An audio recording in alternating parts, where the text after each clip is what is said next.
সম্মানিত রূপায়ণ টাউনবাসী কেমন আছেন? আল্লাহ পাকের দরবারে শুকরিয়া আদায় করছি যে আল্লাহ রাব্বুল আলামিন আজকে রূপায়ণ টাউনবাসীর উদ্যোগে প্রথমবারের মতো অত্র এলাকায় একটি ওয়াজ মাহফিলের আয়োজন করার তৌফিক দিয়েছেন। সকলেই বলি আলহামদুলিল্লাহ। আমরা দোয়া করি এই আয়োজনকে সফল করতে যারা অর্থ, সময়, শ্রম বা প্রশাসনিক সহযোগিতা দিয়ে আমাদেরকে ধন্য করেছেন, আল্লাহ রাব্বুল আলামিন তাদের দুনিয়াতেও যেন খায়ের করেন, আখিরাতেও যেন আল্লাহ পাক তাদেরকে মাফ করে দেন। আমিন। আমরা আল্লাহ পাকের কাছে দোয়া করি আল্লাহ রাব্বুল আলামিন যেন এরকম আয়োজন প্রতি বছর করার তৌফিক আল্লাহ পাক আমাদেরকে দান করেন, বলি আমিন। আলোচনা তো অনেক শুনলেন, আমি আর কি বলবো? কিছু বলবো? কি বিষয়ে বলবো বলেন? আচ্ছা, আমি নিজের মতো করে কিছু চিন্তা করেছি। ইনশাআল্লাহ কথাগুলো আপনাদের ফায়দা দিবে ইনশাআল্লাহ তাআলা।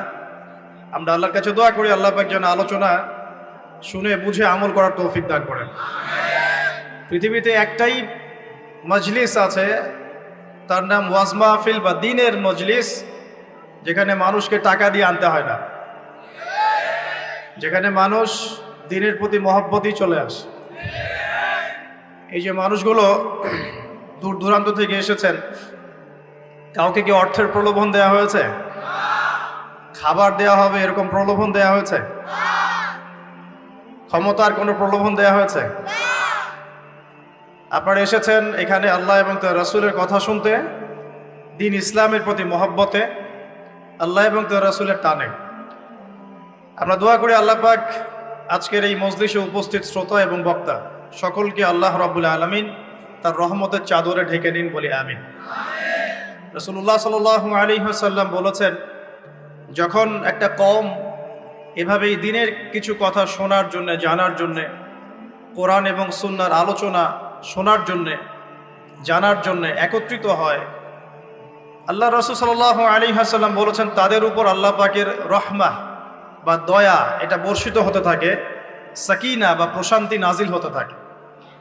নবীজি আরো বলেছেন এই পুরো জায়গাটা তখন আল্লাহ পাকের রহমতের ফেরেশতারা ঘিরে নেন, বলি সুবহানাল্লাহ। কোনো সন্দেহ নাই যে আজকে এই রূপায়ণ, এই পুরো টাউনকে আল্লাহ পাকের রহমতের ফেরেশতারা ঘিরে আছেন ইনশাআল্লাহ, কিন্তু আমরা তাকে দেখতে পাচ্ছি না। আমরা কোনো কিছুকে চাক্ষুষ না দেখলেই যে তার অস্তিত্ব নাই এমনটা নয়, আমাদের দৃষ্টির সীমা খুব নগণ্য। রাসূল সাল্লাল্লাহু আলাইহি ওয়াসাল্লাম বলেছেন, যখন ফজরের ওয়াক্ত হয় তখন তোমরা শুনবে মোরগ ডেকে ওঠে। ডেকে ওঠে না? নবী সাল্লাল্লাহু আলাইহি ওয়াসাল্লাম বলেছেন, মোরগ কেন ডেকে ওঠে তোমরা কি জানো? সাহাবীরা বলছেন, আল্লাহ এবং তার রাসূল ভালো জানেন। নবী সাল্লাল্লাহু আলাইহি ওয়াসাল্লাম বলছেন, এই মোরগ আল্লাহ পাকের রহমতের ফেরেশতাদেরকে দেখতে পারে, বলে সুবহানাল্লাহ। অতএব তোমরা তখন এই দোয়া পাঠ করো, আল্লাহুম্মা ইন্নী আসআলুকা মিন ফাদলিক। কি দোয়া? আল্লাহুম্মা ইন্নী আসআলুকা মিন ফাদলিকা। এই দোয়াটা পড়বেন সকালবেলা। তো যে রহমতের ফেরেশতা একটা মোরগ দেখতে পাচ্ছে, আমি দেখতে পাচ্ছি না, তাহলে আমার দৃষ্টির সীমাবদ্ধতা জানান দিচ্ছে একটা মোরগ। আবার আমাদের সবার দেহে আছে আত্মা বা রূহ। নবীকে প্রশ্ন করা হয়েছিল, ইয়াসআলুনাকা আনির রূহ, তারা তোমাকে রূহ বা আত্মা সম্পর্কে জিজ্ঞেস করে। কুল রূহু মিন আমরি রাব্বি, বলে দাও রূহ বা আত্মা হচ্ছে তোমার রবের আদেশ মাত্র। ওমা উতিতুম মিনাল ইলমি ইল্লা কালিলা, এই রূহ সম্পর্কে তোমাদেরকে বেশি জ্ঞান দেয়া হয় নাই। আমরা ঘুমাই, আমাদের দেহ থেকে আত্মা প্রস্থান করে সাময়িকভাবে, আমরা কিন্তু আত্মাকে দেখতে পারি না। যে মানুষ তার দেহের মধ্যে থাকা আত্মাকেই দেখতে পারে না, তার দৃষ্টিভঙ্গি কত সংকীর্ণ এটা কি বোঝার অপেক্ষা আছে? এই গেল আমাদের দৃষ্টি সীমাবদ্ধতা। তাই ফেরেশতারা এই জায়গায় ঘিরে রেখেছেন, এটা আমরা বিশ্বাস করবো ইনশাআল্লাহ তাআলা। আর আমাদের সবার সাথেই দুজন করে ফেরেশতা আছেন। কয়জন ভাই? আর একটা করে শয়তান আছে। কয়টা শয়তান? কিছু কিছু মানুষের সাথে অবশ্য একাধিক শয়তানও থাকতে পারে, তবে নর্মালি একটা মানুষের সাথে একটা করে শয়তানই থাকে। আর এখনকার বিশ্বে বেশিরভাগ শয়তান থাকে পশ্চিমা সভ্যতায়। কিভাবে বুঝলাম? এগুলো বোঝার জন্য দরকার বাসিরা। কি দরকার? বাসিরা মানে হলো অন্তর্দৃষ্টি। এগুলো বোঝার জন্য দরকার আল্লাহর নূর, আল্লাহর পক্ষ থেকে আলো, যেটা আল্লাহ পাক কলবে নাজিল করেন। আপনি প্রটেস্ট্যান্ট ভার্সনে পড়াশোনা করে এবং এই বস্তুবাদী শিক্ষায় শিক্ষিত হয়েই যে আল্লাহ পাকের নূর অর্জন করতে পারবেন, কোনো গ্যারান্টি নাই। আল্লাহ পাকের নূর অর্জন করতে হলে আগে আল্লাহ পাকের হুকুম আহকাম ঠিক মতো মেনে চলতে হয়, হালাল রিজিক খেতে হয়, হৃদয়টা মানে কলবটাকে পরিচ্ছন্ন করতে হয়, কলবের মধ্যে কোনো রকম হিংসা, বিদ্বেষ, রিয়া, অহংকার থাকা যায় না। এর উপর বেশি বেশি কোরআন তেলাওয়াত করতে হয়, কবর জিয়ারত করতে হয়, মৌতকে স্মরণ করতে হয়, আল্লাহর জিকির বাড়িয়ে দেওয়া লাগে, ফরজ ওয়াজিবের পাবন্দ হতে হয়, সুন্নত মুস্তাহাব ধরে রাখতে হয় এবং আল্লাহর নূরওয়ালা মানুষদের সাথে চলতে হয়। তখন আল্লাহ পাকের পক্ষ থেকে কলবের মধ্যে নূর আসে। যখন আপনার কলবে আল্লাহর পক্ষ থেকে নূর আসবে, আপনিও বুঝতে পারবেন যে সত্যিই আসলে জগৎটা কেমন আর কি হচ্ছে এই পৃথিবীতে। তাহলে বস্তুবাদী চোখ দিয়ে আপনি যদি দেখেন, তাহলে মনে হবে যে মাশাআল্লাহ আমরা উন্নতি, অগ্রগতি, স্বর্ণ শিখরে যাচ্ছি। কিন্তু আল্লাহর নূর দিয়ে দেখলে আপনি বুঝতে পারবেন যে রিয়েলিটি আর এই ভিজুয়াল ওয়ার্ল্ডের মধ্যে আকাশ পাতাল পার্থক্য আছে।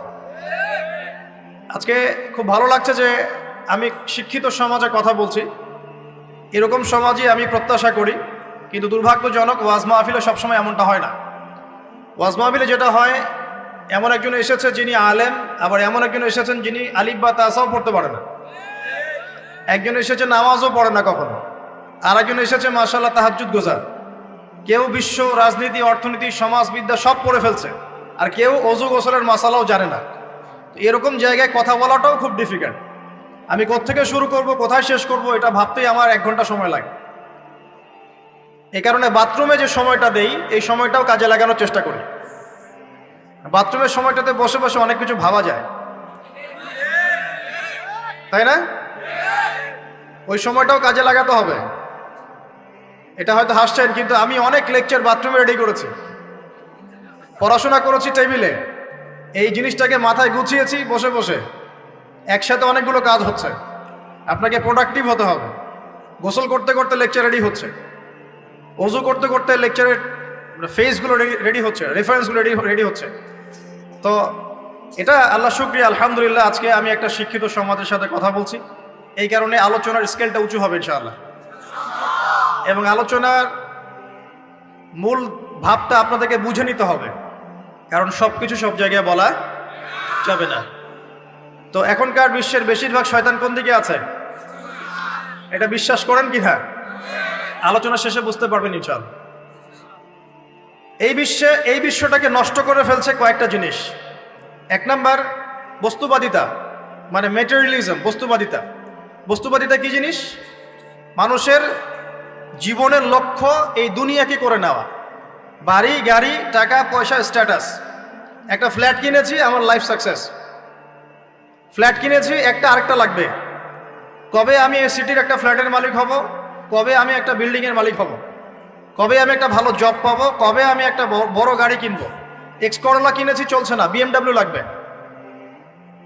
বাজাজ সিটি 100 গাড়ি চালাচ্ছি, চলবে না, আমার কি লাগবে? R15 লাগবে। একটা ব্যবসা খুলেছি, ভালোই চলছে, না হচ্ছে না, আরেকটা লাগবে। একটা প্রজেক্ট চলছে না, আরেকটা লাগবে। এতটুকু ক্ষমতা পেয়েছি, আমি সন্তুষ্ট হচ্ছি না, আরো লাগবে। এই যে চাই চাই আরো চাই, এই যে দুনিয়া দুনিয়া এবং দুনিয়া, এই কনসেপ্টটার নাম হচ্ছে বস্তুবাদিতা।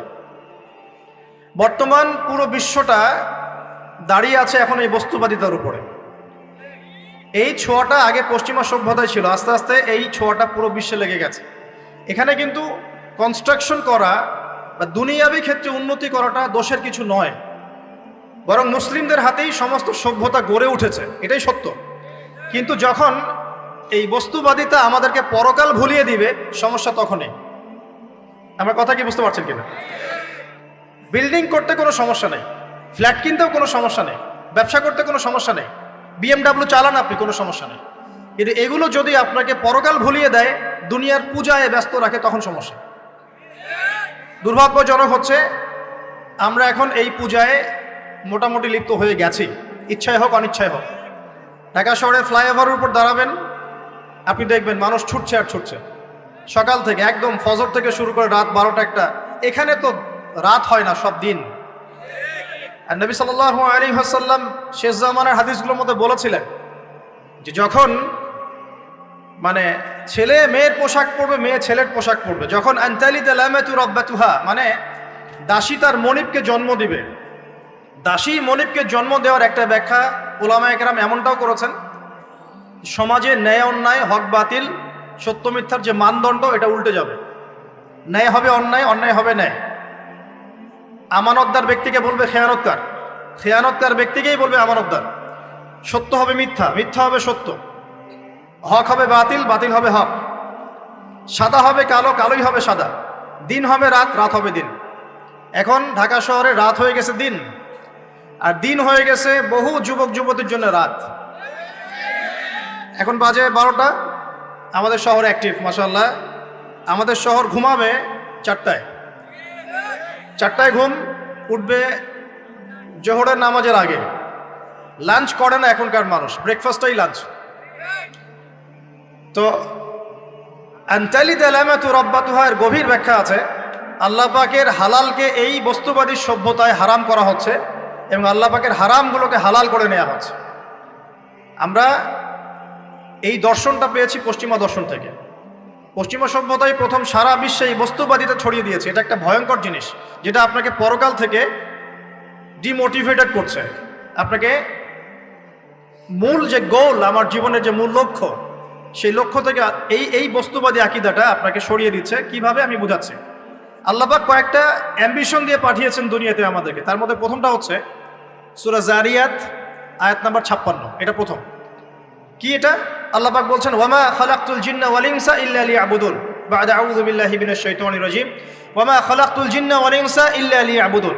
আল্লাহ পাক আপনাকে আমাকে প্রথম যে দায়িত্ব দিচ্ছেন সেটা হচ্ছে এই, আমি মুসলিম, আমি নারী হই, পুরুষ হই, যুবক হই, যুবতী হই, যেই হই না কেন, আল্লাহ পাক আমাকে বলছেন ওয়ামা খালাকতুল জিন্না ওয়াল ইনসা ইল্লা লিয়াবুদুন। দেখো, আমি জিন আর মানব জাতিকে শুধুমাত্র আমার ইবাদত করার জন্যই দুনিয়ায় পাঠিয়েছি, আর কোনো কারণ নাই। এই যে আল্লাহ পাক আমাদেরকে 60 বছর 70 বছর হায়াত দিয়েছেন, একটা কারণ, অনলি একটা, ইল্লা লিয়াবুদুন, যাতে আমরা আল্লাহর ইবাদত করতে পারি। আবার বোঝেন, আল্লাহ পাক আমাদেরকে দুনিয়াতে শুধু তার ইবাদত করতেই পাঠিয়েছে। আল্লাহ পাক এখানে একটা পরীক্ষায় ফেল করেছি হতাশ হয়ে আত্মহত্যা করতে পাঠান নাই। আল্লাহ পাক এখানে একটা মেয়ের পিছনে ঘুরে জীবন নষ্ট করতে পাঠান নাই। আল্লাহ পাক এখানে আমাদেরকে ধর্ষণের সেঞ্চুরি করতে পাঠান নাই। আল্লাহ পাক এখানে আমাদেরকে অন্যায়ভাবে অন্যের সম্পদ আত্মসাৎ করতে পাঠান নাই।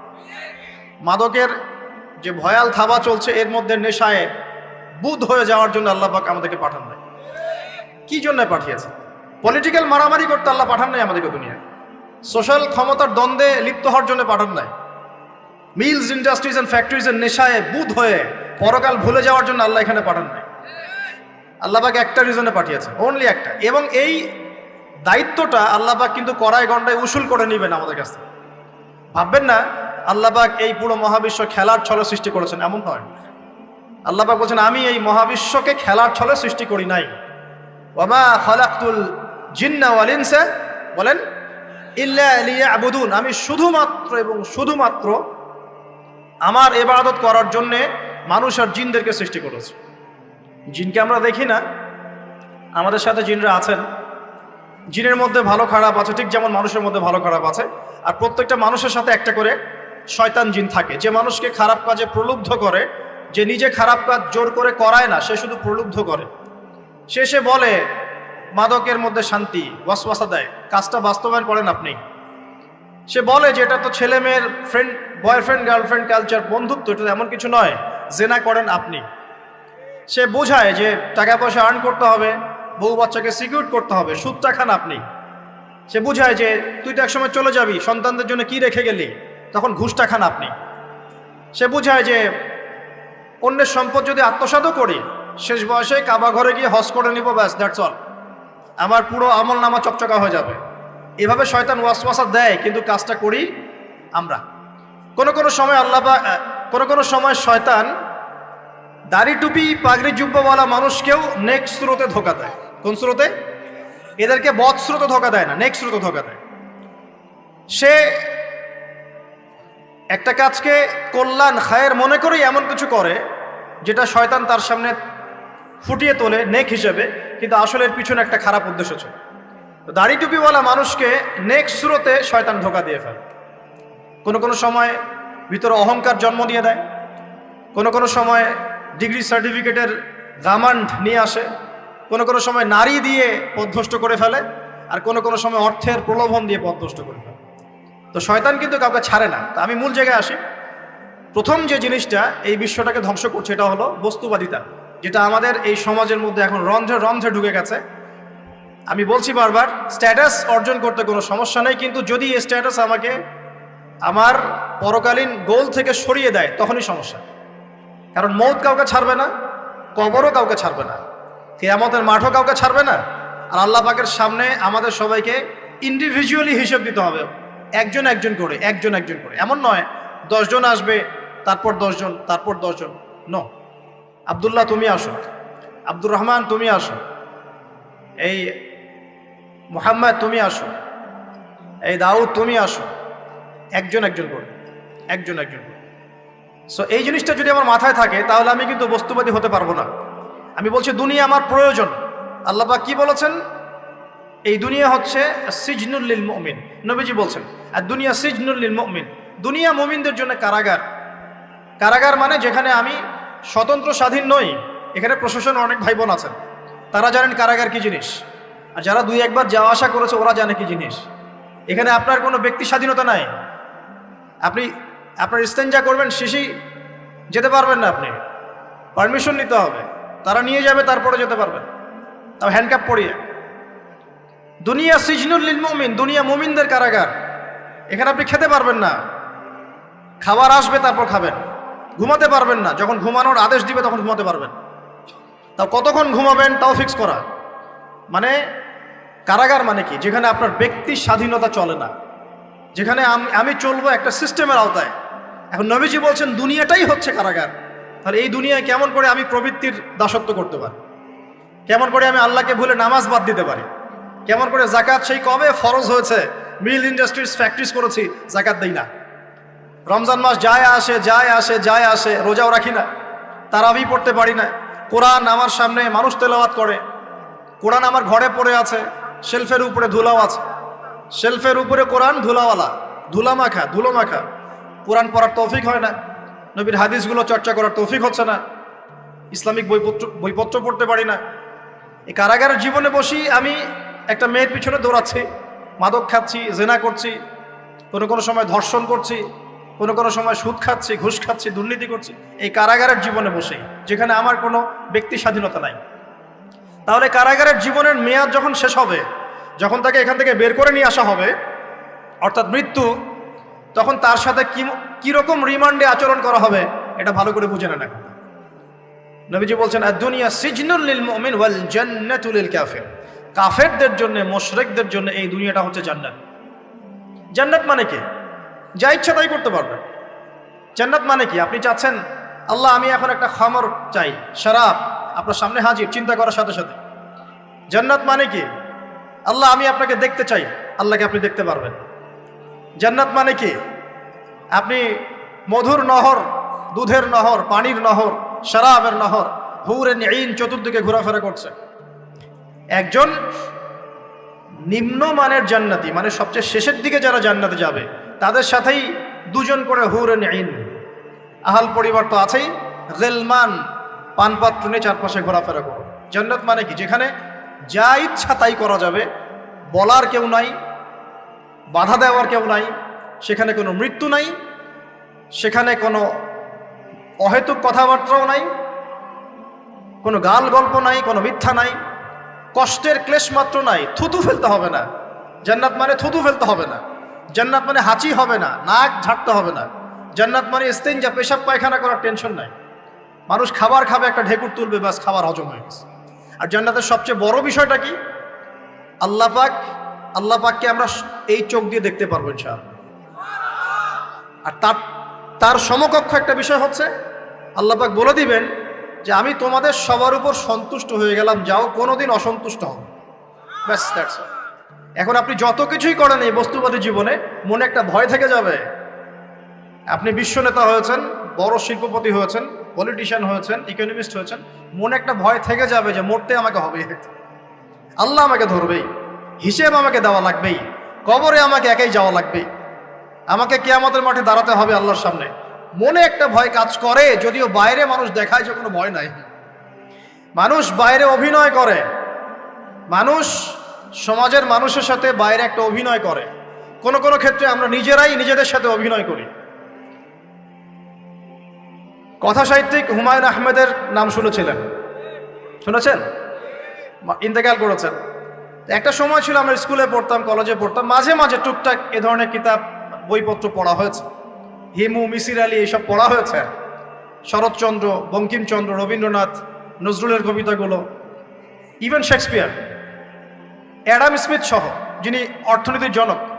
যাই হোক, তিনি তার বইয়ের মধ্যে লিখেছিলেন যে এই পুরো দুনিয়াটা হচ্ছে অভিনয়ের মঞ্চ। কথা সাহিত্যিক তিনি বলছেন তার মতো করে, এই পুরো দুনিয়াটাই অভিনয়ের মঞ্চ, আর আমরা সবাই নিজ নিজ জায়গায় অন্যের সাথে অভিনয় করছি। কোনো কোনো ক্ষেত্রে আমরা নিজেরা নিজেদের সাথে অভিনয় করছি।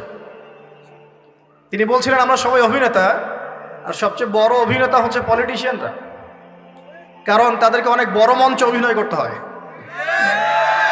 এটা আমার কথা না, হুমায়ুন আহমেদের কথা, পড়ে দেখেন তো। আল্লাহ পাক পাঠিয়েছেন তার ইবাদত করতে, আর এই বস্তুবাদী জগৎ আমাদেরকে ভুলিয়ে দিল কিভাবে?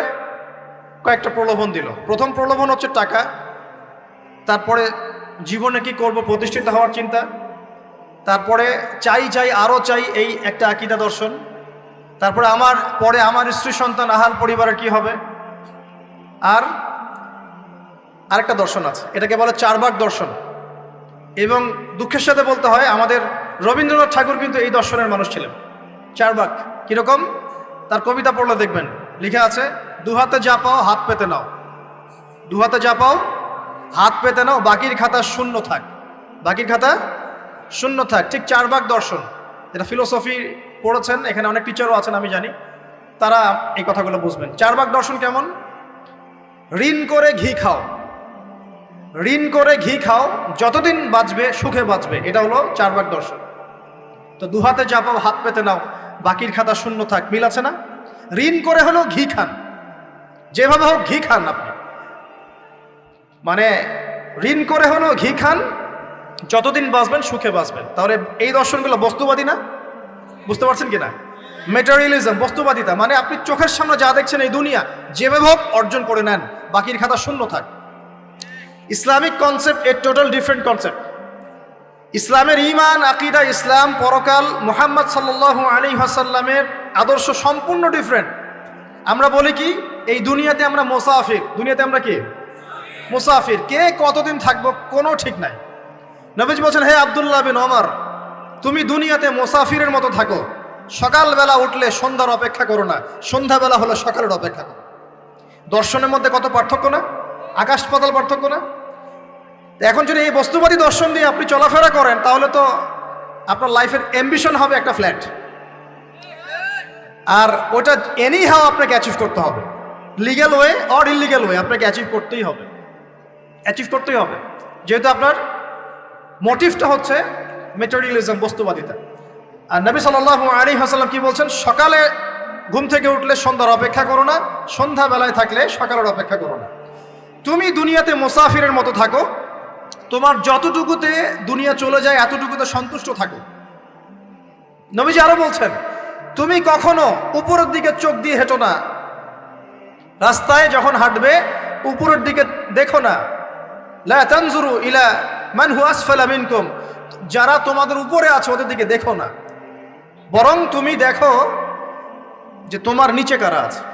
আবার বলছি, নবীজি বলছেন, তোমরা হাঁটবে যখন রাস্তায় চলাফেরা করবে, তোমাদের উপরের দিকে দেখবে না যে তোমাদের উপরে কারা আছে, অলওয়েজ দেখবা তোমাদের নিচে কারা আছে, তোমাদের চেয়ে খারাপ কারা আছে। এক ভাইকে আপনি দেখবেন আপনি সুস্থ, তার হাত নাই। আরেক ভাইকে দেখবেন আপনি সুস্থ, তার চোখ নাই। এক ভাইয়ের পা প্যারালাইজড হয়ে গেছে, এক ভাইয়ের বডি প্যারালাইজড, একজন হার্টের রোগী, একজন ডায়াবেটিসের রোগী, আপনি সুস্থ আছেন। অথচ ওই ওই ব্যক্তির অনেক টাকা পয়সা আছে, আপনার নাই। এখানে কে ধনী বলেন দেখি, আপনি না সে? আপনার সুস্থতা আছে। আরেক ভাইয়ের অনেক বড় বড় ফ্ল্যাটস, কিন্তু আপনার এতটুকু নাই, ছোট্ট একটা বাসা। আপনার কষ্ট লাগে, আমারও যদি এমন হতো। ওই বাসায় গিয়ে দেখলেন যে ইন্টারনালি সে ব্যক্তি সুখে নাই, তার পরিবারে অশান্তি, হৃদ্যতা, ভালোবাসার বন্ধন নাই, আপনার পরিবারে আছে। একটা রিক্সাওয়ালা সারাদিন রিক্সা চালিয়ে 500-1000 টাকা আর্ন করে বাসায় চলে গেল, গিয়ে বাসা আলু ভর্তা, ডিম ভাজা, ডাল দিয়ে ভাত খাচ্ছে, সুখে আছে দিব্যি, বউয়ের সাথে গল্প করছে, চাঁদ দেখছে। আর সেই তো কবে আপনি ওয়াইফ কিনে চাঁদ দেখেছেন ঠিক নাই, আপনি টাকা অর্জন করার নেশায় বছরের পর বছর স্ত্রী থেকে দূরে আছে, দেখারই সৌভাগ্য হয় না। আসলে সুখ কাকে বলে? সুখটা কি জিনিস? ঢাকাবাসীকে সুখ বোঝানো দরকার। সুখটা কি জিনিস? সুখটা হচ্ছে ইন্টারনাল পিস। যখন আপনি বা আমি নিজেকেও বলছি, যখন আমরা আল্লাহকে পাবো, আল্লাহ পাকের ইবাদতের মধ্য দিয়ে, রাসূলের সুন্নতের মধ্য দিয়ে অল্পে তুষ্ট থাকতে পারবো, যা আছে এতে শুকরিয়া আদায় করব, আপনার চেয়ে সুখী মানুষ দুনিয়াতে কেউ নাই, কেউ নাই দুনিয়াতে। কিন্তু বস্তুবাদিতা আপনাকে এই আকীদা ও আদর্শ থেকে সম্পূর্ণ ডিমোটিভেট করে দিবে। আপনাকে খালি চাই আরো চাই, ওই যে দু হাতে যা পাও হাত পেতে নাও, বাকির খাতা শূন্য থাকে। আর আমাদের দর্শন, দু হাতে যা পাও হাত পেতে নাও না, বরং দুনিয়াতে যতটুকু পাও এতটুকুতে সন্তুষ্ট থাকো, বাকির খাতা শূন্য থাক না, বাকির খাতা পূর্ণ হোক। মানে পরকালটা বাকির খাতা না, পরকালের বাকির খাতাটা পূর্ণ হোক। প্রয়োজনে দুনিয়ার সব চলে যায় যাক, প্রয়োজনে দুনিয়ার সব যদি চলেও যায় যাক, তারপরে বাকির খাতা কি হোক? পূর্ণ হোক। এটাই আল্লাহ রাব্বুল আলামিন সূরা আ'লার মধ্যে বলছেন, বাল তুসিরুনাল হায়াতাদ দুনিয়া, তোমরা এই দুনিয়ার জীবনটাকেই প্রাধান্য দিয়ে থাকো। ওয়াল আখিরাতু খায়রুন ওয়া আবকা, কিন্তু আখিরাত হচ্ছে সবচেয়ে উত্তম এবং চিরস্থায়ী। তো প্রিয় ভাই এবং বোনেরা যারা আলোচনা শুনছেন, আজকে আমাদের প্রথম সবক হওয়া উচিত দুনিয়ার নেশায় আমরা না পড়ি। আল্লাহ পাক আমাদেরকে তৌফিক দান। এর মানে এই না আমরা দুনিয়ার প্রোগ্রেসে যাব না, অবশ্যই যাব, আমরা অবশ্যই যাব। পুরো নেশন, জাতিগতভাবেই আমাদেরকে এই ওয়ার্ল্ডের সমকক্ষ তো হতে হবে, হবে কি না? আমরা কি ওয়ার্ল্ডের সমকক্ষ হতে পেরেছি? আপনাদের কি মনে হয় যে মিলস, ইন্ডাস্ট্রিজ, ফ্যাক্টরিজ, সেতু, ফ্লাইওভার এইগুলো করলেই মনে হয় যে ওয়ার্ল্ডের সমকক্ষ হওয়া যায়? প্রত্যেক জনগণ ভিতর থেকে সুখী কিনা, তাদের অন্ন, বস্ত্র, চিকিৎসা, শিক্ষা, বাসস্থান, এই যে মৌলিক চাহিদা, বেকারত্ব ঘোচানো, 3 বেলা খেয়ে পরে বাঁচা, জীবনের অধিকার, সিকিউরিটি, এই জিনিসগুলো আমাদের নিশ্চিত হচ্ছে কিনা, এটা হচ্ছে আপনার উন্নতির মানদণ্ড। উন্নতির মানদণ্ড কি? আমরা এখন যেখানে আছি না, 1776 সালে অ্যাডাম স্মিথ তার চেয়ে আগের জায়গায় ছিল। 1776 সালে অ্যাডাম স্মিথ একটা বই লিখেছেন, তার নাম হচ্ছে যে দি ওয়েলথ অফ নেশন, এই কিভাবে একটা রাষ্ট্রের ওয়েলথ ফাংশন করে। ওই 1776 সালে তিনি যে চিন্তাগুলো করেছেন, এখন পর্যন্ত আমরা সেই চিন্তা বাস্তবায়ন করতে পারি নাই। 1776 সালের চিন্তা, কিন্তু ওই চিন্তা বাস্তবায়ন করেছে পশ্চিমারা। পশ্চিমা সভ্যতা যেটা আপনি দেখছেন দাঁড়িয়ে আছে, এই একটা বইয়ের উপর দাঁড়িয়ে আছে। যেমন একটা এক্সাম্পল দিই, আলোচনাটা কঠিন হয়ে যাবে, অন্যদিকে যাব। আমরা মনে করি যে অর্থনীতি আমরা নিয়ন্ত্রণ করব, ঠিক আছে, অর্থনীতির পুরো বিষয়গুলো আমরা নিয়ন্ত্রণ করে আমরা সমৃদ্ধি নিয়ে আসবো। আসলে বিষয়টা কি জানেন? অর্থনীতির নিজের একটা ফ্লো আছে, ও নিজেই নিজেকে নিয়ন্ত্রণ করে, এবং তার উপর একটা ইনভিজিবল হ্যান্ড থাকে, অদৃশ্য হাত, যেটা আমরা বলি আল্লাহ রাব্বুল আলামিন। আল্লাহ রাব্বুল আলামিন এই পুরো অর্থনীতিকে নিয়ন্ত্রণ করে। আমরা যখন সেটাকে ইন্টারফেয়ার করতে যাব, তখন ইকোনমি কলাপস করে যাবে। এই যে করছে কলাপস। আরো ব্যাপার আছে, শুধু ব্যবসা, অর্থনীতি, এক্সপোর্ট ইম্পোর্ট, এগুলোকে তিনি জাতির মানদণ্ড বলতেন না। তিনি বলতেন যতক্ষণ পর্যন্ত জাতির প্রত্যেক ব্যক্তির মধ্যে এথিক্স না আসবে, নীতি যতক্ষণ পর্যন্ত না আসবে, আপনি করাপশন থামাতে পারবেন না। তাই হয়েছে না? শুধু ব্যবসা না, আদর্শ কতটুকু আছে? এই যে আপনি দেখছেন বিভিন্ন জায়গায় ভেজাল খাবার খাওয়াচ্ছে, ওদেরকে টাকার অভাব আছে? ওদের টাকার কিন্তু অভাব নাই। নেম ফ্রেমের কোনো ঘাটতি আছে? এস্টাবলিশড বিজনেস, তাহলে কেন আপনাকে ভেজাল খাওয়াবে? কারণ তার মধ্যে এথিক্স নাই, নীতি নাই।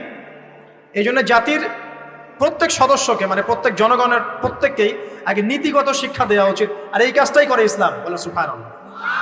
এই এথিক্স এবং নীতি শেখায় কে? ইসলামের চেয়ে সার্বজনীনভাবে এবং যুগোপযোগীভাবে কেউই এথিক্স শেখাতে পারবে না।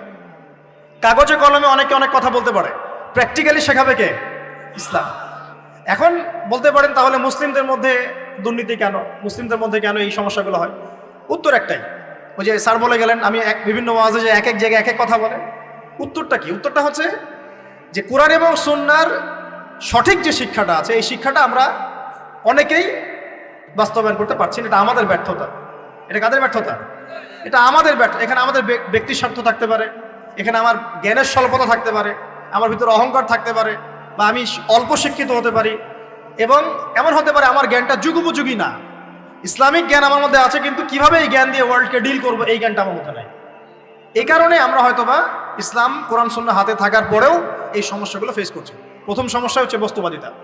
আল্লাহ পাক আমাদের সবাইকে যারা আলোচনা শুনছে দুনিয়ার প্রেমিক হওয়া থেকে বাঁচাক বলি আমি।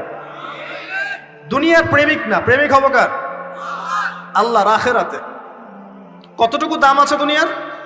আল্লাহ পাক বলছেন একটা মাছির পাখার সমানও না। একটা মাছির পাখার কি দাম আছে আপনার কাছে? আল্লাহ পাক বলছেন পুরো দুনিয়ার দাম আমার কাছে যদি একটা মাছির পাখার সমান হতো তাহলে এই দুনিয়াতে কোনো কাফের মুশরিক পানি পান করতে পারতো না। তার মানে এই দুনিয়াতে যা করো করো, আমার তো কোনো দামই নাই দুনিয়ার। কালকেই তো আমি দুনিয়া ধ্বংস করব। আর ওই যে দুই জাতির কথা বললাম, জিন এবং মানব জাতি, আপনারা সূরা আর রহমান পড়বেন। রহমান নামটা অনেক ব্যাপক দয়াময়ের নাম, তার মানে আল্লাহ পাক মার্সিফুল, মোস্ট মার্সিফুল। কিন্তু এই সূরা আর রহমানেই একটা ভয়ঙ্কর আয়াত আছে, কি? সানাফরুগু লাকুম আইয়ুহাস সাকলান। হে মানুষ এবং জিন, হে মানুষ এবং জিন, শীঘ্রই আমি তোমাদের দুইটা জাতিকে ডিল করার জন্য ফারেক হচ্ছি, অপেক্ষা করতে থাকো। মানে আল্লাহ পাক কুল্লু ইয়াউমিন হুয়া ফি শাআন, মানে আল্লাহ পাক কি করেন? সব সময় তার কাজে ব্যস্ত আছে। মহাবিশ্বের তো গ্রহ নক্ষত্র গ্যালাক্সির অভাব নাই, মাখলুকের কোনো অভাব নাই। আল্লাহ পাক প্রত্যেকটা মুহূর্তেই তার কাজে ব্যস্ত আছেন, তার কাজে শানে ব্যস্ত আছেন। কিন্তু এই ব্যস্ততা থেকে ফারেক হবেন কাদের জন্য?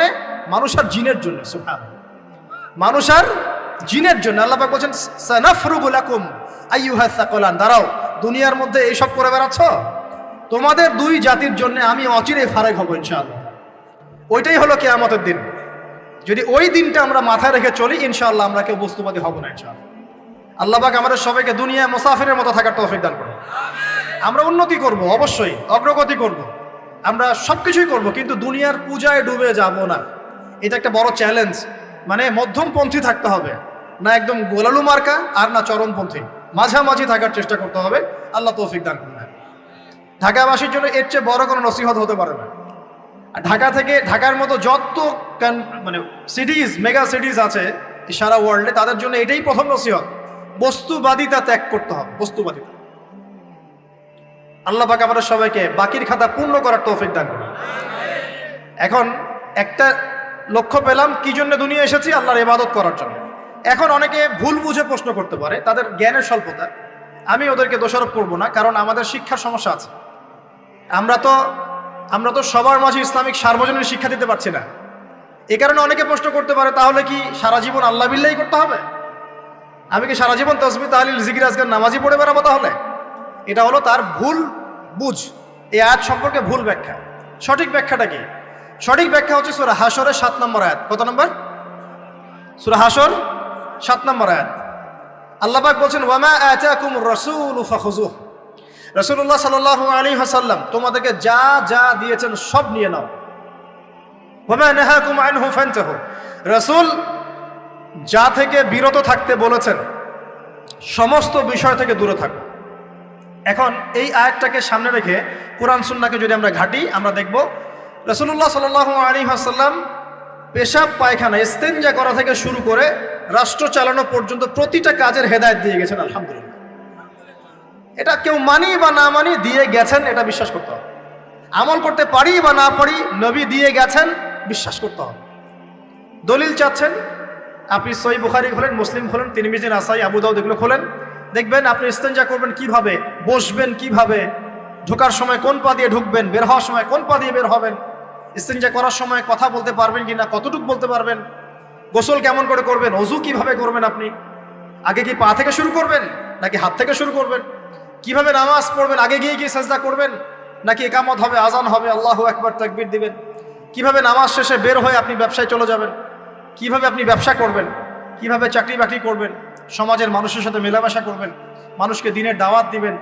ইভেন কিভাবে আপনাকে যদি আল্লাহ ক্ষমতা দেন, আপনি কিভাবে সোসাইটি মেনটেন করবেন, সমাজ এবং রাষ্ট্র মেনটেন করবেন, প্রতিটা হেদায়েত খুঁটিনাটি কোরআন এবং সুন্নাহ দিয়েছে আমাদেরকে। এই বিশ্বাস আগে রাখতে হবে। এই বিশ্বাস না রাখলে কেউ মুসলিম হতে পারবে না। I am very sorry to say, এই বিশ্বাস না করলে কেউ মুসলিম হতে পারবে না। আগে বিশ্বাস, তারপরে কাজ করতে পারেন কি না সেটা পরের ইস্যু। এবং আমি বলে দিচ্ছি, এই যুগে আপনি 100% পারবেন না। সিম্পল, এই যুগে আপনি 100% পারবেন না, এটা স্বাভাবিক। কারণ এই পুরো বিশ্বটা তো ইসলামাইজড না। পুরো বিশ্ব কি ইসলামাইজড? বরং পুরো বিশ্বটা কুফরের উপর আছে। কিসের উপর আছে? পুরো ওয়ার্ল্ডটাই কুফরের উপর আছে, পুরো ওয়ার্ল্ডটাই। একটা এক্সাম্পল দিয়ে আমি প্রমাণ করতে পারি, একটা এক্সাম্পল খালি। আল্লাহ পাক বলছে সূরা মুলক, রাতের বেলা পড়তে হয় না সূরা মুলক? রাতের বেলা সূরা মুলক পড়তে হয়। যে পড়বে তার কবরের আযাব হবে না ইনশাআল্লাহ। কবরের আযাব থেকে আল্লাহ পাক তাকে বাঁচাবেন ইনশাআল্লাহ। সূরা মুলক তেলাওয়াত করতে হবে রাতের বেলা। এই সূরার প্রথম আয়াতে আল্লাহ বলেছেন তাবারাকাল্লাযী, বরকতময় সেই আল্লাহ, বিয়াদিহিল মুলক, যার হাতে পুরো মহাবিশ্বের ক্ষমতা। কার ক্ষমতা? তাবারাকাল্লাযী বিয়াদিহিল মুলক, বরকতময় সেই আল্লাহ যার হাতে পুরো মহাবিশ্বের ক্ষমতা, সার্বভৌমত্ব। ক্ষমতার বাংলা কি বলতে পারি আমরা? এটাকে ইংরেজিতে আপনারা কি বলেন? আপনারা বলেন সভারেন্টি। কি বলেন? সভারেন্টি বিলংস টু আল্লাহ। এখানে সভারেন্টি বিলংস টু কি? আল্লাহ। কিন্তু এই পুরো বিশ্বের সার্বভৌমত্বের মালিক কি এখন আল্লাহ বাকি আছে? মানুষ নিজের হাতে নিয়ে নিয়েছে। কথা বুঝতে পারছেন না? পুরো বিশ্বে আল্লাহর সার্বভৌমত্ব চলে এখন, মানুষের সার্বভৌমত্ব চলে এখন। তো পুরো ওয়ার্ল্ডটাই কুফরের উপর আছে না? বিশ্বটাই কুফরের উপর। এখন বাদ দেন, এই ওয়ার্ল্ডে আপনি 100% ইসলাম ডিল করতে পারবেন না, সিম্পল। কিন্তু আগে বিশ্বাস করেন যে একদম টয়লেট থেকে শুরু করে আসমান পর্যন্ত সবকিছুই হেদায়েত কোথায় আছে? কোরআন সুন্নাহ আছে কি নাই? এখন মানতে পারি না, সেটা আলাদা ইস্যু। কেউ বিশ্বাস করেছে, মানতে পারে না, আল্লাহ তাকে মাফ করে দেবে ইনশাআল্লাহ। বিশ্বাস করেছি, মানতে পারিনি, আল্লাহ মানে বিশ্বাস করেছি, আমল করতে পারি নাই, হে আল্লাহ আমল করতে গিয়েছি, প্রতিবন্ধকতা পেয়েছি, সমাজ এমন ছিল না, বিশ্ব এমন ছিল না, আমি পারি নাই, আল্লাহ মাফ করে দাও। ইনশাআল্লাহ আল্লাহ মাফ করে দেবে ইনশাআল্লাহ। কারণ আল্লাহ পাক বলেছেন, কারো আমল নামায় যদি শিরকের পাপ না থাকে, যে কোনো গুনাহ আল্লাহ যাকে ইচ্ছা মাফ করে দেবে। আমল নামায় খালি শিরকের পাপ রাখা যাবে না, যে কোনো গুনাহ আল্লাহ যাকে ইচ্ছা মাফ করতে পারেন। বুঝাচ্ছি, মনে করেন একজন জেনা করেছেন, আল্লাহ মাফ করুক। ওই জেনাকার ব্যক্তি যদি বিনা তওবাতেও মারা যায়, তওবা করে নাই, বিনা তওবাতেও মারা যায়, কাল কিয়ামতের মাঠে আল্লাহ পাক তাকেও মাফ করতে পারেন। আল্লাহু আকবার। কিন্তু একজন ব্যক্তি শিরক করেছে, তওবা না করে মারা গেছে, আল্লাহ তাকে মাফ করবে। এখন শিরকের পাপ ছাড়া যে কোনো পাপ আল্লাহ মাফ করবেন ইনশাআল্লাহ। সো আগে আকীদা পোষণ করি যে হ্যাঁ, কোরআন সুন্নাহয় সবকিছুর সমাধান আছে আলহামদুলিল্লাহ। এখন আমি আমল করতে গিয়ে হয়তো পারছি না। এখন আমার বিশ্বাস চলমান বিশ্বের সাথে সাংঘর্ষিক হচ্ছে, এবং এই বিশ্বাসকে দমিয়ে দেওয়ার জন্যে কি করা হচ্ছে? এই বস্তুবাদিতার মতো আদর্শগুলো আপনার সামনে তোলা হচ্ছে। এখানে উত্তরটা কি? এখানে উত্তরটা হচ্ছে, দেখুন, ইবাদত মানে শুধুমাত্র নামাজ, রোজা, হজ, যাকাত নয়। ইবাদত মানে শুধুমাত্র নামাজ, রোজা, হজ, যাকাত নয়, বরং আমার জীবনের প্রতিটা সেক্টরই ইবাদত বলে কাউন্ট হবে যদি আমি সেই কাজটাকে নবীর সুন্নত অনুযায়ী করতে পারি। আমার কথা কি বুঝতে পারছেন? এই হলো ব্যাখ্যা, ওয়া মা খালাকতুল জিন্না ওয়াল ইনসা ইল্লা লিয়াবুদুন। আমি জিন আর মানুষকে শুধু আমার ইবাদত করার জন্যই সৃষ্টি করেছি। আপনার ইস্তেনজা করাটা ইবাদত। সুবহানাল্লাহ। আমার ইস্তেনজা করা কার প্রয়োজন? আমার না ইসলামের, না আল্লাহ পাকের? নাউজুবিল্লাহ। ইস্তেনজা কার জন্য করি? আমার প্রয়োজন। আমাকে এখন ইস্তেনজা করতে হবে, কষ্ট দিচ্ছে আমাকে। খাবার খাবেন, কার জন্য খাচ্ছেন? আমার জন্য নয় কি? আমার জন্যে। আপনি ব্যবসা করছেন, কার জন্যে? আমার জন্যে, আমার স্ত্রী সন্তান, আমার পরিবারের জন্য। আপনি সমাজ চালাচ্ছেন কার জন্য? আপনার জনগণের জন্য। এখানে স্বার্থ কার? মানুষের না আল্লাহর? আমার স্বার্থ, আমার স্বার্থে আমি এই সব কাজগুলো করব, নবীর সুন্নাহ অনুযায়ী করব, তাহলে দুনিয়াবি কাজগুলোতেও আল্লাহ পাক নেকি দিয়ে দিবেন ইনশাআল্লাহ। কেমন দুনিয়াবি কাজ? স্ত্রী সহবাস করা, স্ত্রীর সাথে ভালোবাসা, প্রণয় বিনিময় করা। আপনি স্ত্রীর দিকে তাকিয়েছেন, নেকি হয়েছে। স্ত্রীর হাতটা ধরেছেন, নেকি হয়েছে। স্ত্রীকে আদর করেছেন, নেকি হয়েছে। তার মুখের মধ্যে ভাত তুলে দিয়েছেন, নেকি হয়েছে। আপনার ছেলেকে আদর করে কোলে নিয়েছেন, নেকি হয়েছে। মা ছেলেকে দুধ পান করাচ্ছে, নেকি হচ্ছে। আপনি ভাইকে 5টা টাকা দিয়ে সহযোগিতা করলেন, নেকি হচ্ছে। একজন এসে বসতে পারছে না, জায়গা ছেড়ে দিলেন, নেকি হচ্ছে। ইভেন রাস্তায় হাঁটছেন, এক মুসলিম ভাইয়ের সাথে সাক্ষাৎ হলো, সালাম দিলেন, মুচকি হাসি দিলেন, নেকি হয়ে গেল। তাহলে আমরা কিভাবে বলতে পারি যে ইসলাম কি শুধু নামাজ রোজা হজ জাকাতকেই স্বীকৃতি দেয়, এগুলো করতেই দুনিয়াতে আসছি, নাকি সব কাজই ইবাদত? আমার আলোচনা কি কঠিন হয়ে যাচ্ছে? আমাদের জীবনের প্রতিটা কাজই ইবাদত, যদি সেটা রাসূল সাল্লাল্লাহু আলাইহি ওয়াসাল্লামের সুন্নাহ মতো করা হয়। 3টা জিনিস খেয়াল রাখতে হবে। কয়টা জিনিস ভাই? এক, সেই ইবাদত হতে হবে আল্লাহর সন্তুষ্টির জন্য। এই যে আমি স্ত্রীর মুখে ভাত তুলে দিচ্ছি, তার কাছ থেকে কিছু পাওয়ার আশায় নয়, আমি দিচ্ছি আল্লাহর সন্তুষ্টির জন্য। আমি যে একজন মুসলিম ভাইকে হাসি মুখে সাক্ষাৎ করলাম, ও আমাকে ভালো বলবে, পরে আমাকে হেল্প করবে, এমন এই জন্য নয়, আল্লাহ পাক সন্তুষ্ট হবেন তাই। আমি নামাজে দাঁড়িয়েছি, লোকে আমাকে ভালো বলবে এই জন্য দাঁড়াই নাই, দাঁড়িয়েছি কেন? যাতে আল্লাহ আমাকে কালকে কিয়ামতের মাঠে বাঁচান। আমি দাড়ি ছেড়ে দিয়েছি কেন? মানুষ আমাকে হুজুর বলবে তাই, এই জন্য নয়, বরং আল্লাহর রাসূলের সুন্নাত জীবিত করেছি, ইনশাআল্লাহ আমি 50 জন শহীদ সাহাবীর নেকি পাবো ইনশাআল্লাহ। কেন আমি টাকনুর নিচে কাপড় পরছি না? কারণ কি মানুষ আমাকে বলবে নতুন ফ্যাশন? না, আমি এই কারণে পড়ছি যাতে রাসূল সাল্লাল্লাহু আলাইহি ওয়াসাল্লাম কাল কিয়ামতের মাঠে এই সুন্নাহর উপর আমল করার জন্য আমার পক্ষে সুপারিশ করেন। আমার ইবাদত, আমার পর্দা, আমার পরিবার, আমার ব্যবসা, আমার অর্থনীতি, আমার পলিটিক্স সবকিছু আল্লাহর জন্য করব, এই একটা হলো মূলনীতি ইবাদত কবুল হওয়ার। 1, 2, সেই আমলটা হতে হবে রাসূলের সুন্নাহ মোতাবেক, অন্য কোনো পদ্ধতিতে নয়। মনে করেন আমি একজন খুব বড় বুজুর্গ হয়ে গেছি, নাউজুবিল্লাহ, আমরা এত বড় বুজুর্গ হয়ে যাই নাই, যে টাইটেলগুলো আপনারা দেন এগুলোর কোনো প্রয়োজনও নাই। এখন একজন বড় বুজুর্গ এসে যদি আপনাকে কোনো ইবাদতের পদ্ধতি শিখিয়ে দেয় যে এই পদ্ধতিতে ইবাদত করো, অনেক ভালো হবে, কিন্তু ওই পদ্ধতির সাথে রাসূলের এবং সাহাবীদের পদ্ধতির কোনো মিল নাই। মুখরোচক মনে হলো, দেখতে সুন্দর মনে হলো, এবং অনেক মানুষ তা করছে, এরকম দলিল থাকলেও সেই কাজটা করা যাবে না। কারণ কি? কারণ সেই কাজটা রাসূল সাল্লাল্লাহু আলাইহি ওয়াসাল্লামের সুন্নাহ মাফিক হয়নি। আল্লাহ রাসূল করেন নাই, সাহাবীরা করেন নাই, বাস আমি করব না, সিম্পল। ইমামরাও করেন নাই, পরবর্তী জেনারেশনের কেউই করেন নাই। এখন যত ভালো টাটকা মজা লাগুক, দেখতে সুন্দর লাগুক, বহু মানুষ করছে, এইসব দলিলে ইসলাম টিকবে না। আল্লাহ পাক বোঝার তৌফিক দান করুন। 1 নম্বর শর্ত, আল্লাহর সন্তুষ্টির জন্য হতে হবে। 2 নম্বর, রাসূলের পদ্ধতিতে হতে হবে। 3 নম্বর, খুব ডিফিকাল্ট, 3 নম্বরটা বেশি ডিফিকাল্ট। প্রথম 2টা পার হয়ে গেলেও 3 নম্বরে গিয়ে আমরা আটকে যাচ্ছি আর কি। বলবো? রাগটা করবেন না তো? 3 নম্বর হচ্ছে রিজিক হালাল হতে হবে। রিজিক হালাল হতে হবে। পশ্চিমের আদলে গড়া এই পুরো বিশ্বের বেশিরভাগ মানুষের রিজিক এখন হারাম। কেন হারাম? কারণ কোনো না কোনোভাবে আমরা সুদের সাথে সম্পৃক্ত হয়ে যাচ্ছি, কোনো না কোনোভাবে। আর নবীজি অনেক আগেই বলেছিলেন, 1400 বছর আগে, যে একটা জামানা তোমাদের সামনে আসবে, যে মানুষ সুদ খেতে চাইবে না তার গায়েও সুদের ছিটাফাটা গিয়ে লাগবে। লাগছে কিনা? এখন আপনি খেতে চাইবেন না, আপনাকে মেসেজ পাঠিয়ে দেওয়া হবে আপনার অ্যাকাউন্টে এত টাকায় যোগ হয়েছে। কি করবেন এখন? টাকাটা আপনি সুদের টাকা। সুদের টাকা মানে কি? 1 দিরহাম যে ব্যক্তি সুদ খেয়েছে সে যেন 36টা মেয়ের সাথে জেনার পাপ করেছে। সহিহ বুখারী হাদিস, একদম অকাট্য, সহিহ, সনদ সহিহ, এমন না জয়ীফ জাল, এমন নয়। 1 দিরহাম যে ব্যক্তি সুদ খেয়েছে সে যেন 36 বার জেনা করলো, নবী সাল্লাল্লাহু আলাইহি ওয়াসাল্লাম বলেছেন। আর এই হাদিস তো আপনারা জানেন যে সুদের পাপের 73টা শাখা আছে। নিচের শাখা হচ্ছে মায়ের সাথে জেনা করা, মাকে বিয়ে করা, আর উপরের শাখা হচ্ছে আল্লাহ এবং তার রাসূলের সাথে যুদ্ধ করা। এগুলো অবলীলায় করছি আমরা। আর নবীজি বলছেন 4 শ্রেণীকে আমি অভিশাপ দিয়ে গেলাম। আল্লাহর নবী অভিশাপ দিয়ে গেলেন মানে সে জাহান্নামে যাবে, কোনো অবস্থাতেই জান্নাতে যাবে না। ইল্লা মা শা আল্লাহ। 1, যে সুদ খায়। 2, যে সুদ দেয়। 3, সাক্ষী থাকে। 4, লিখে রাখে। এখন বলেন এই সিস্টেমের বাইরে কতজন মানুষ আছে? এর বাইরে আবার আছে যাকাত না দেয়া, সম্পদ হারাম হয়ে যাচ্ছে। এর উপর আবার আছে ঘুষ যা না দিলে অনেক সময় চাকরি বাকরি হয় না। আর আস্তে আস্তে এগুলো আমরা ট্রেডিশন বানিয়ে নিয়েছি। এক সময় আমরা, শোনেন, এটাকে বলা হয় নিউট্রালাইজেশন, মানে স্বাভাবিকীকরণ। খুব কঠিন টার্ম বলে ফেলছি মনে কিছু কিছু।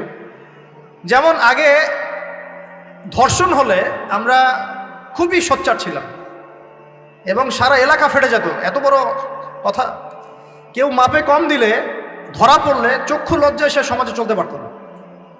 কেউ চুরি করলে চক্ষু লজ্জায় বের হতে পারতো না। আস্তে আস্তে আস্তে আস্তে আস্তে আস্তে এই যে মাপে কম দেয়া বলেন, সুদ বলেন, জেনা বলেন, আস্তে আস্তে পাপগুলোকে আমরা নিউট্রালাইজেশন করে ফেলেছি, নিউট্রালাইজ হয়ে গেছে। হ্যাঁ, দর্শন ডেইলি 4-5টা হয়, সুদ সবাই খায়, আমিও খাই, জেনা তো সবাই করে, বয়ফ্রেন্ড গার্লফ্রেন্ড ফ্রি মিক্সিং আছে, আমি করলে সমস্যা কি?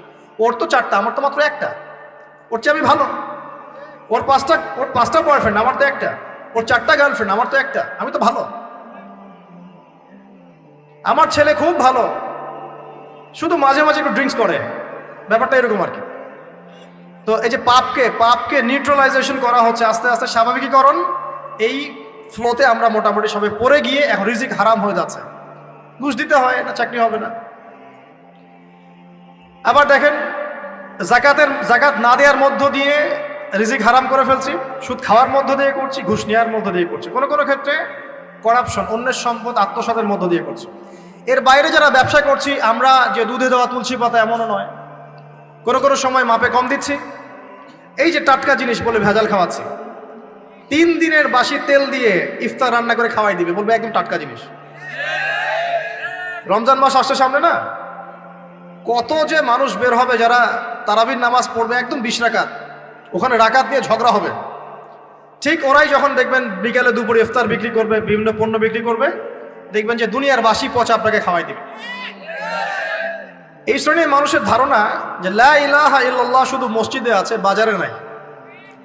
এটা ধারণা, লা ইলাহা ইল্লাল্লাহ মুহাম্মাদুর রাসূলুল্লাহ, এটা মসজিদে আছে, বাজারে, সমাজে, অন্য জায়গায় নাই। এটা তাদের ধারণা।